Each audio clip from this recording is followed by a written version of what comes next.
Hey guys, my name is Keani Sampson, and I'm doing exercise 5.1, analyzing a personal problem. Um, so, the first problem that I already think of off the bat, it kind of goes to what someone else also talked about with the roommate issue. Mine was with a roommate issue as well, my freshman year. So basically, number one, describe in one sentence what specifically is the problem. So in one sentence, I would say the problem was that she felt bullied by me and my other friends.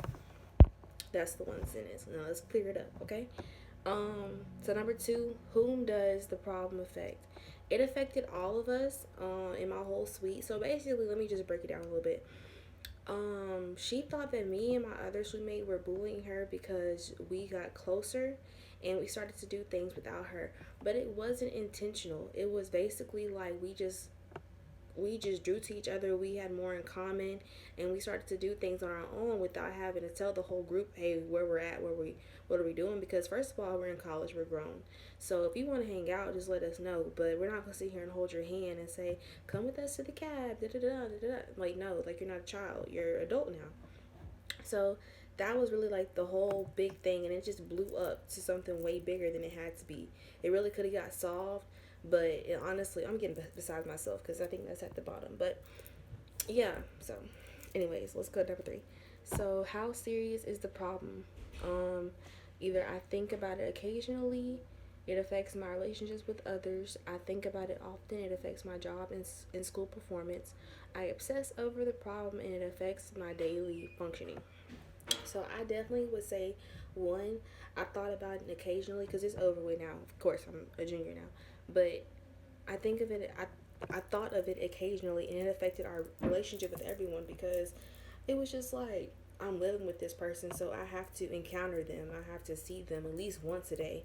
I mean, we have to go to bed at night.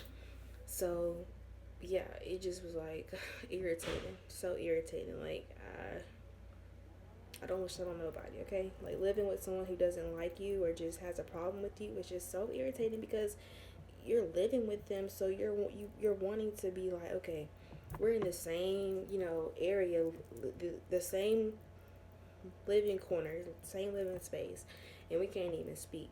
It's just crazy. So number four, what are some causes of the problem? I honestly think that it was her. She caused the problem herself. She honestly made herself to be the victim and just blew the whole thing up. Um, and it was just on her, honestly. And number five, what solutions have you already attempted to solve the problem? Well, of course, the problem is over with now. Like I said before, that was freshman year. But we honestly had, me and my sweet mate became roommates, and we moved to another floor in the same building. And my ex roommate, who I had an issue with, she actually moved to a whole different dorm. So that's how we solved that. We just had to change up living situations because it was just too much. And yeah, who has time for that when we're in college trying to better ourselves and better, our lives? So, number six, what do you think will happen to the problem if it was not solved? Wait, what? Oh, yeah, if the problem was not solved. Um, if the problem wasn't solved, I mean, honestly, the problem wasn't solved. Like, it honestly wasn't solved. It wasn't like, okay, this is what happened. We're going to make it, it wasn't. We just kind of squashed it by default. Like, we just moved on with our lives. And to this day, I mean, we don't speak to her. Like, we'll see her or I'll see her, whatever, and it's just not even a hey and bye thing or how are you. It's just kind of like keep it pushing because I don't know what she got going on. I don't know what she's doing. I don't know. I'm not really too fond to care. So yeah. Okay. Excuse me. Scratch my head. Um. I don't know. I left off on six. What do you think will happen if the problem? Oh, I just said that. Okay, number seven. What are some constraints to a workable solution? Some constraints was her. She was the whole issue. She was the whole thing dividing us. And I mean, honestly, I will say me too, because I just didn't care. Like, I was just like, this is stupid. Like, why are we even? I honestly, I tried to make it better. Like, I actually had like a sit down, a pal with the whole group, and try to talk it out. And she honestly was like, I don't want to be your friend. I don't want to solve it. So at that point, I was just like, okay, you don't want to make it better. You don't want to be my friend. I'm not going to force somebody to be my friend at all. I don't need nobody for nothing.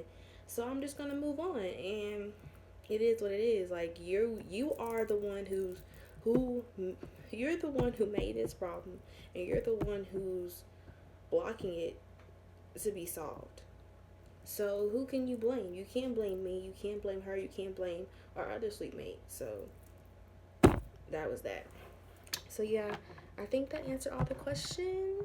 And I like this exercise. It made me really break down the whole problem, issue, whatever, and it was nice. So